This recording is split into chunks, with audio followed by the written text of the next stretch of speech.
Et elle est officiellement opérationnelle. La coordination pour l'initiative et la promotion de l'insertion des jeunes de l'Est du département. Des jeunes sans emploi, sans formation, mais qui ont décidé de se prendre en main et de se faire aider pour sortir de la précarité. Ça passe aujourd'hui par des ateliers de peinture. L'objectif est surtout en fait de mettre en place une cohésion de groupe. Certains jeunes ont par exemple pu être isolés pendant un certain temps, n'ont pas été en contact avec d'autres personnes, en isolement social.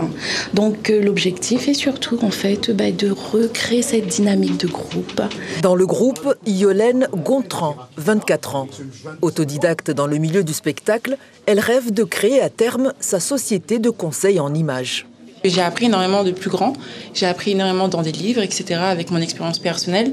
Et j'aimerais un jour apporter ce que j'ai eu comme expérience pour que les gens puissent se sentir un peu plus à l'aise dans leur façon d'être, dans leur façon de penser, et qu'ils voient un peu plus grand que leurs propres rêves. Et pour ceux qui n'ont pas encore de projet concret, un accompagnement personnalisé et global leur est proposé.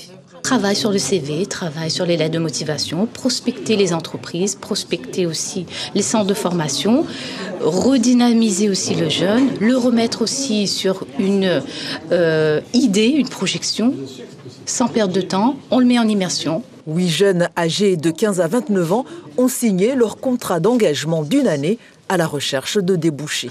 Il y a des jeunes qui veulent travailler, qui veulent trouver un logement, qui veulent construire leur vie, leur projet de vie, mais qui se trouvent confrontés à tout un tas de problèmes.